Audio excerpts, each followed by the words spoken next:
What's going on? Welcome to the weekly axe kicking. Hope you're all having a wacky Valentine's Day. I don't mean wacky like WH. My phone just droided. I don't mean it like WHACKY, like the actual spelling. I mean like the acronym of weekly axe kicking being whack. It was a joke, and it was not that very funny. And I'm also on my 5th cup of coffee for the day. Speaking of the number 5, today is how to transcribe a song for solo guitar part 5. Let's do this.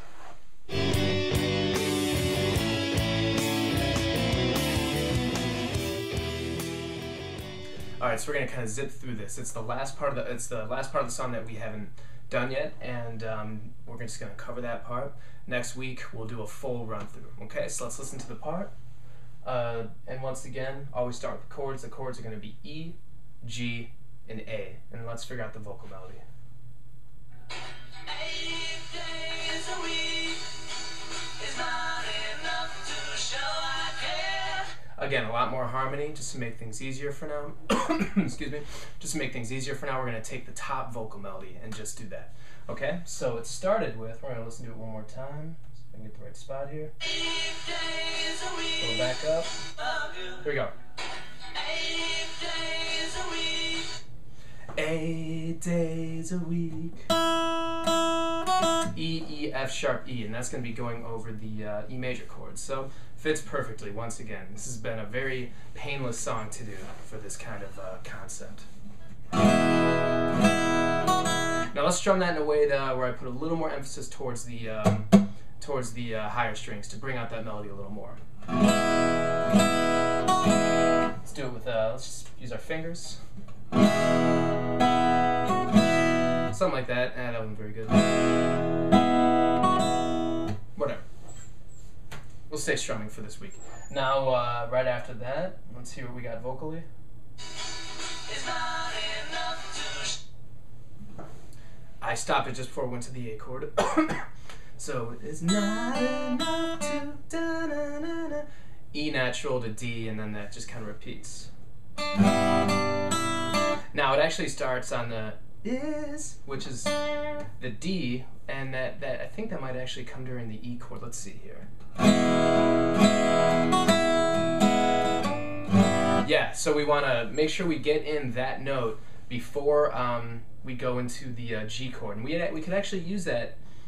We can have that pitch sound out and then build the rest of the chord around it. So let's figure out a fingering. We're on the regular E major, so we have usually a regular E major fingering. Use the pinky for the vocal line. Then, and that's gonna work out perfectly. I'm actually right after I play that D note, I'm relieving the pressure so that a D note is not ringing out over the next vocal line melody note, which is going to be an E. Again, if we had those two notes ringing out together, they would be a major second interval apart. It's a little too much. It's just going to give us that teeny little bit amount of dissonance, and we don't really want that right now. So, at least I don't. My ears don't. Your ears might disagree. It's all good. But, so let's see here.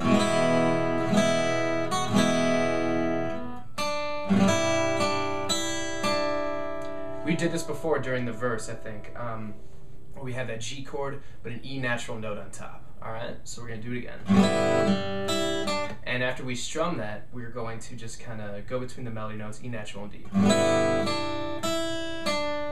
the next chord's going to be A. Let's figure out what's happening in that vocal line. It's going to happen right away. show I care. More harmonies. Again, we're doing the top part, so... I think that's the best way to do it. If you do the... We talked about the A chord fingering before. I like to do it the flamenco way, with the first finger barring the first 2 fretted notes on the 2nd fret of the 4th and 3rd strings. So that would be an E natural and an A natural.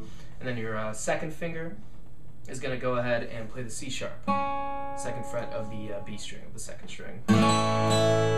And we're doing another one of those bottom heavy strums, where once we get to the bottom of that strum, we're kind of pressing down a little bit harder, just because we want that vocal melody note to ring out. Play the vocal melody note twice. And then we're going to use I'd probably use the pinky finger for that last vocal melody note. No,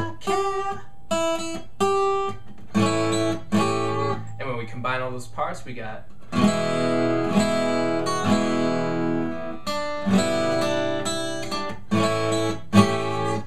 I think that works just fine. So let's do a close-up and do the rest of it, or the whole thing, next week. See you then.